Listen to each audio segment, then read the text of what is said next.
자, 청약통장을 한번 볼게요. 청약통장은 총 4가지로 이렇게 구분이 되거든요. 국민청약종합저축이라서 흔히 우리 일반적인 종합청약저축이 이 국민청약종합저축입니다. 이 종합저축은 국민주택과 민영주택 어떤 것도 가능하고요. 누구든 가입 가능하고 모든 주택에 청약이 가능합니다. 만능이죠, 만능. 그리고 청약저축이라는 게 있어요. 청약저축은 국민주택을 공급받기 위한 통장, 청약예금은 민영주택을 공급받기 위한 청약통장, 청약부금은 주거전용 85제곱미터 이하의 민영주택을 공급받기 위한 통장, 이렇게 보시면 돼요. 그러면 이렇게 나눠지는데 어떤 게 가장 좋냐? 종합저축이 제일 좋은 거 아니에요? 이렇게 물어볼 수 있잖아요. 맞아요. 종합저축이 제일 좋아요. 가장 일반적이고. 그게 왜 그러냐면 청약저축과 청약예금 그리고 청약부금은 2015년 9월 1일부터 신규 가입이 중단됐어요. 그럼 그 전에 가입된 사람들은 유지됩니다. 그래서 지금 이 2015년 9월 1일 이후부터는 청약 종합저축에만 가입을 할 수 있거든요. 그래서 청약통장의 종류에 따라서 청약 신청할 수 있는 주택의 종류가 달라진다는 거 꼭 아셔야 됩니다. 그리고 청약통장은 한 사람당 하나밖에 가입 못해요. 청약통장의 이제 가입 요건을 보면 연령 자격 제한 없습니다. 누구나 가입할 수 있어요. 애기들도 가입할 수 있어요.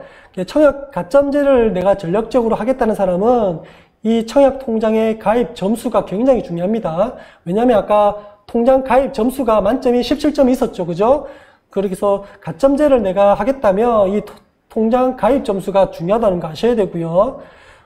청약통장 가입 점수의 만점은 17점이라고 아까 말씀을 드렸고 1년 미만이면 2점, 1년마다 1점씩 해서 최대 15년 이렇게 산수를 할 수 있고요. 그리고 청약통장은 무조건 빨리 만드는 게 유리합니다. 왜 그러냐면 이게 만 19세 이전에도 통장 가입을 할 수 있거든요. 가입을 할 수 있지만은 이전에 만들었다 해서 그러면 뭐 인정을 아예 못 해주냐? 그건 아닙니다. 최대 2년까지 인정을 해줘요. 그럼 내가 10살에 만들었다면 19세 이전에 만들었겠죠? 그죠? 그러면 9년이나 10년이나 세월이 있겠죠? 그래도 2년만 인정해줍니다. 그럼 내가 전략적으로 만 17세부터 만드는 거예요. 그러면 2년 인정받을 수 있죠. 그죠? 그래서 아까 제가 가점제 전략에서 통장 가입 점수가 중요하다 했죠. 그래서 이 가점제를 하시는 분들은 내 자녀를 만 17세부터 청약통장을 전략적으로 만들면 좋습니다. 2년 인정받을 수 있거든요. 이거 참고하시면 될 것 같고요. 청약통장 1순위 요건도 있어요. 규제지역에서는 통장 개설 후 2년이 경과해야 1순위가 됩니다. 위축지역에서는 1년이, 그러니까 통장 개설 후 1개월이 경과돼야 1순위 될 수 있고요. 수도권에서는 통장 개설 후 1년이 경과해야 되고요. 수도권 외 지역에서는 통장 개설 후 6개월이 경과되어야 1순위 요건을 갖출 수 있습니다. 요거 참고하셔야 됩니다. 자, 1순위 제한을 한번 볼게요. 1순위 제한은 투기과열지구 또는 청약과열지구 내 국민주택에서 청약할 때 세대주가 아닌 자 그리고 5년 이에 당첨자가 있는 무주택 구성원은 1순위가 제한됩니다. 그리고 투기과열지구 또는 청약과열지구 내 민영주택에 청약을 하려고 하는 자는 세대주가 아닌 자 5년 이내 다른 주택에 당첨된 세대에 속한 자, 무주택이 아니죠. 그냥 세대입니다. 그리고 2주택 이상 소유한 세대에 속한 자는 1주택 청약 제한이 됩니다. 어디에? 투기과열 또는 청약과열지역 내 민영주택에 청약할 시 1순위 제한이 됩니다. 요거 참고하시면 될 것 같고요. 이 세대란 말이 굉장히 많이 나옵니다. 이 요건에 따라서 다르기 때문에 세대는 구성원으로 구성된 집단을 이제 간략하게 이렇게 정의 내릴 수 있고요. 이 세대는 주택 청약을 하는 본인 신청자, 본인과 배우자, 그리고 본인과 배우자를 포함한 자녀들, 그리고 신청자 본인의 부모, 그리고 배우자의 부모까지 전부 다 세대원으로 가능합니다. 형제, 자매는, 그리고 동거인은 세대 구성원으로 될 수 없습니다. 그래서 배우자가 분리된 세대 있죠. 등본상 분리된 세대, 이 분리된 세대의 경우도 동일한 세대를 이루고 있는 직계 존비속 포함을 합니다. 한마디로 말하면 배우자와 분리세대를 해서 내 자녀가 내 배우자에 등록이 되어 있더라도 같은 세대로 본다는 뜻이에요. 그림으로 딱 보면 이해가 쉬워요. 자, 내가 있죠. 나의 배우자를 포함한 나의 부모님, 그리고 배우자의 부모님, 그리고 자녀, 손자들 이런 것까지 다 세대에 속한 자로 봅니다. 누가 안 된다고요? 나의 형제, 자매, 동거인 안 됩니다. 배우자의 형제, 자매, 세대 구성원으로 인정 안 합니다. 자, 무주택 구성원은 뭐냐면 세대에 속한 자 전원이 주택을 소유자하고 있지 않은 무주택 세대를 이제 무주택 세대 구성원이라고 합니다. 참고하시면 될 것 같고요. 자, 부양가족은 배우자, 그리고 나를 포함한 배우자의 직계 존속, 그리고 직계 존속의 청약 신청자가 세대주이고 입주자 모집 공고 기준으로 3년 이상 계속 동일 주민등록상 등재된 직계 존속 이렇게 되어 있어요. 그리고 그러니까 한마디로 배우자, 나와 우리 배우자에 포함한 부모님들 이런 것들 이제 그리고 입주자 공고 기준으로 3년 이상 계속해서 동일 주민등록상 등재되어 있어야 됩니다. 부모님들은. 그래야 부양가족으로 인정이 됩니다.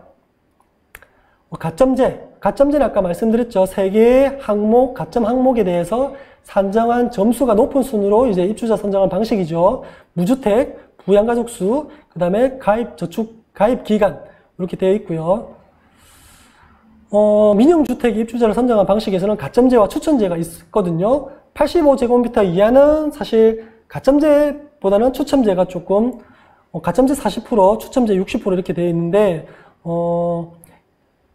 요거는 이제 규제 지역에서는 가점제가 높고요. 일반 지역에서는 추첨제가 높아요. 그리고 85제곱미터 초과 지역에서는 추첨제가 높다, 일반적으로.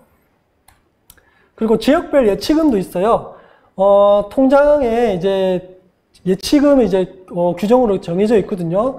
그래서 민영주택 청약 시 지역별, 전용 면적별 예치금이 다 다릅니다. 구분하셔야 돼요. 자, 85제곱미터 이하는 서울, 부산 같은 경우는 300만원 이하, 300만원 예치금이 있어야 되고요. 그 다음 102제곱미터 이하는 600만원, 135제곱미터 이하는 1000만원. 모든 면적의 청약을 하려면 1500만원이 있어야 됩니다. 예치금이 있어야 돼요. 기타 광역시는 이렇고요. 기타 시구는 이렇습니다. 참고하시면 됩니다. 이게 입주자 모집 공고 이전에 이 예치금이 예치되어 있어야 청약이 가능합니다.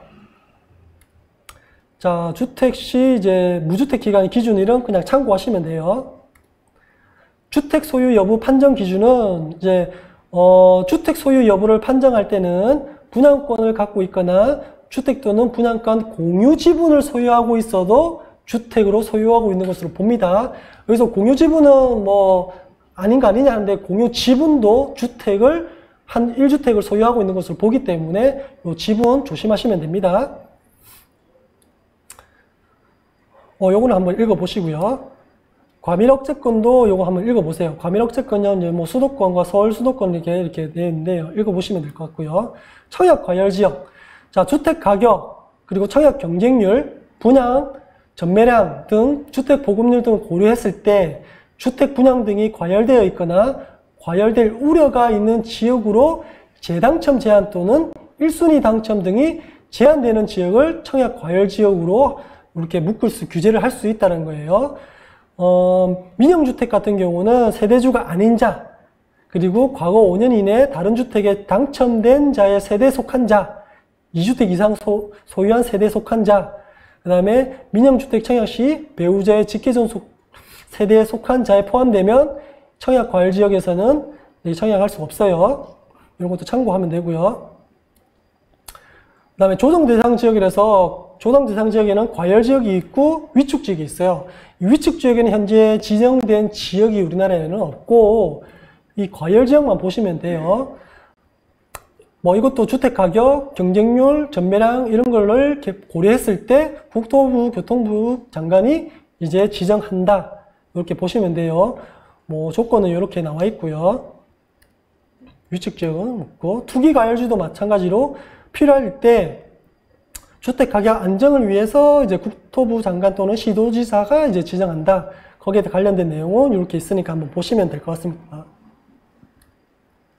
그냥 이런 사람들이 이랬을 경우 지정을 하고 이럴 경우 제한을 한다라는 거니까 이렇게 좀 참고하시면 될 것 같아요. 대규모 택지 개발 이것도 그냥 참고하시면 될 것 같고요.